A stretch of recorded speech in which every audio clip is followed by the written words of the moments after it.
আসসালামু আলাইকুম রহমতুল্লাহি ওয়া বারাকাতুহু। সম্মানিত প্রিয় দর্শক, আপনাদের প্রতি কৃতজ্ঞতা প্রকাশ করে আজকে আপনাদের সামনে দাঁড়িয়েছি। কিছুদিন গত হয়ে গেল, আমরা নাদিরাকে নিয়ে একটি হারানো বিজ্ঞপ্তি আপনাদের সামনে তুলে ধরেছিলাম। আমরা সফলতা পেয়েছি আপনাদের সহযোগিতায়, একান্ত ভালোবাসা এবং আপনাদের আপ্রাণ চেষ্টায় বেশি বেশি শেয়ার করার কারণে কিন্তু আজকে এই নাদিরাকে খুঁজে পেল তার মা। মহান রব্বুল আলামিনের কাছে শুকরিয়া জানাই হাজার কোটি লাখো কোটি।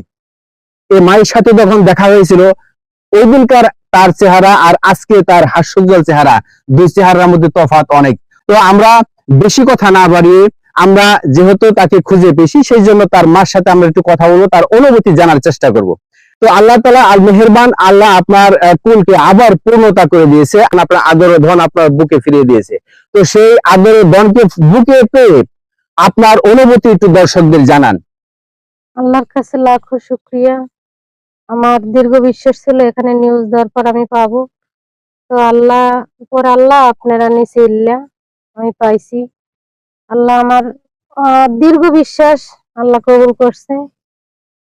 আর আপনাদের প্রতি আমার অনেক অনেক কৃতজ্ঞতা যে আপনারা আমার এই নিউজটা দিয়েছেন। আপনাদের কারণে আমার মেয়েটা পাইছি। আমার ওই একটাই মেয়ে, আর আমি যদি না পাইতাম মেয়েটা, হয়তো আমি পাগল হয়ে যাইতাম। আমার মেয়েটা ছাড়া আর তো আমার কিছু নাই। সম্মানিত প্রিয় দর্শক, আপনারা যেমনটি শুনলেন, আসলে একজন মা যে তার সন্তানকে হারায়, সেই সন্তান যদি ফিরে পায়, তার যে উপলব্ধি দেখলেন আপনারা সচক্ষে। তো আমরা একটু নাদিরার সাথে কথা বলবো। আম্মু, তুমি যে মার কাছে ফিরে এসেছো, এখন তোমার কিরকম লাগে?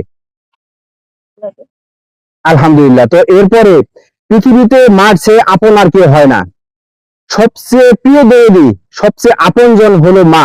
এই জন্য মার কথা সবসময় শুনবা, মার ডিরেকশন মতো চলবা, মার আদেশ এবং নিষেধ মেনে চলবা, তাতেই জীবনে কামিয়াবি হতে পারবা। সম্মানিত প্রিয় দর্শক, আপনারা হেলেন আপার জন্য দোয়া করবেন।